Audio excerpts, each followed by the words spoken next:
दोस्तों, इसराइल के जो बड़े पैमाने पर जो हमले थे गजा पर, उसमें तो फिलहाल अभी रोक लगी हुई है, लेकिन जा बजा जैसा मैंने बताया रफा के पास या फिर गजा मशरक़ी गजा के पास या रमल्ला में छुटपुट कई ऐसे वाक़यात सामने आ रहे हैं जिसमें कुछ फ़लस्तीनियों की मौत भी हुई है और कई जो है फ़लस्तीनियों को इस्राइली फ़ौज ने गिरफ्तार कर लिया है।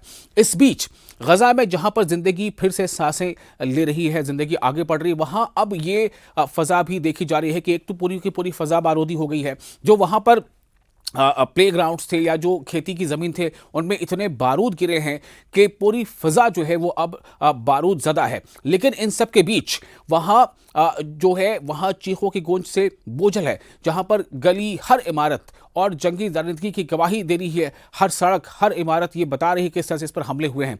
वहीं ज़िंदगी को फिर से पटरी पर लाने के निशान भी अब दिखाई देने लगे हैं।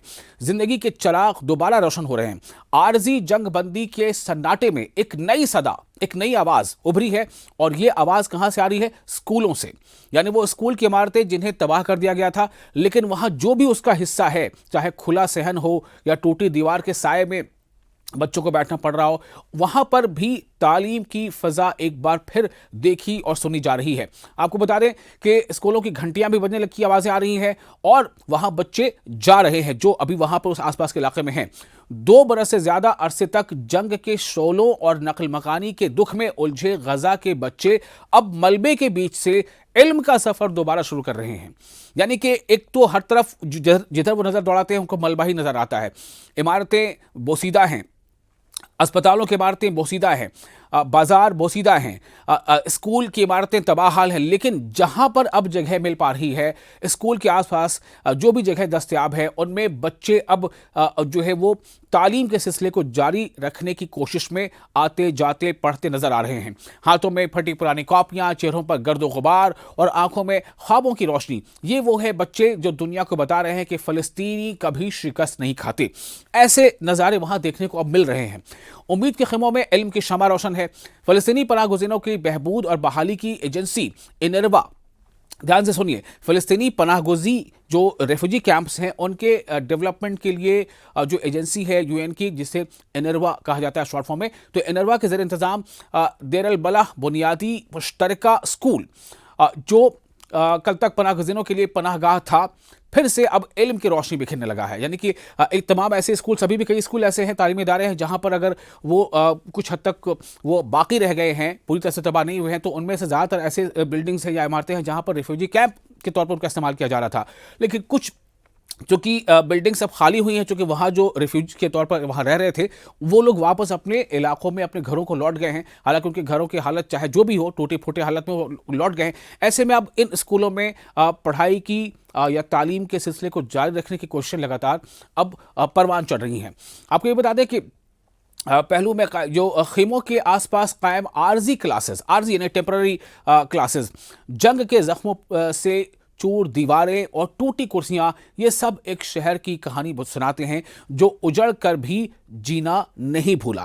क्योंकि लोग वहां अब आ चुके हैं, वापस अपने घरों को लौट चुके हैं, तो वो बच्चे जो हैं वो अब तालीम के सिलसिले को जारी रखने की कोशिश में हैं। स्कूल के सहन में बर्तनों और कंबलों के दरमियान बच्चों की जो खिलखिलाहट है वो गूंजती है।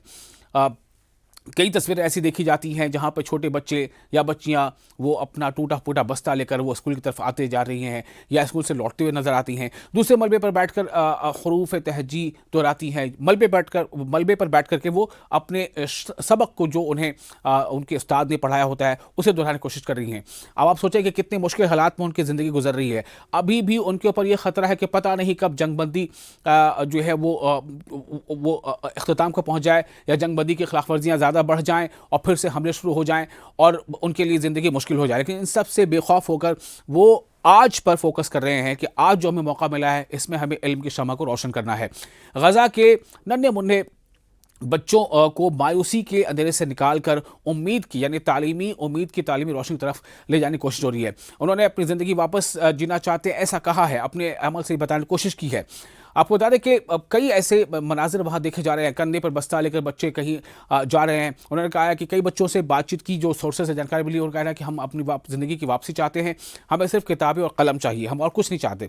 हमें चाहिए कि हम पढ़ें और हम तालीम हासिल करें और हम तालीम के साथ और आगे बढ़ें, हमें और ज़्यादा कुछ नहीं चाहिए। ऐसे कई बच्चों की ज़ुबान से बातें भी सुनने को आती हैं। तो आपको बता दें कि मायार अबू सादा इसके साथ खड़ी है, एक बच्चे हैं, एक बच्ची है, कई बार उनकी आंखों में बचपन लौट आने की ख्वाहिश झलक रही है। उनका कहना है कि हम हर तरह के मज़ामीन पढ़ना चाहते हैं, यानी हर तरह की टॉपिक्स या सब्जेक्ट्स पढ़ना चाहते हैं जैसे हम पहले पढ़ते थे। हम सीखना चाहते हैं और हम खेलना भी चाहते हैं। हम वो नस्ल हैं जो इल्म से अपना मुस्तकबिल तामीर करेंगी, यानी कि हमें ये उम्मीद है कि हम पढ़ेंगे, हम लिखेंगे, हम तालीम हासिल करेंगे तो हमारी जो ज़िंदगी में जो परेशानियां हैं आने वाले वक्त में वो परेशानियां दूर हो सकती हैं। स्कूल की दीवारें अब भी शेलिंग के निशानात से ज़ख्मी हैं, कुर्सियां टूटी पड़ी हैं, तख्ते चाक से भरे हैं, मगर दिल खाली नहीं है और दिल में बस शमा है, रोशनी है इल्म की। पढ़ने की एक कोशिश है, पढ़ने की ख्वाहिश है।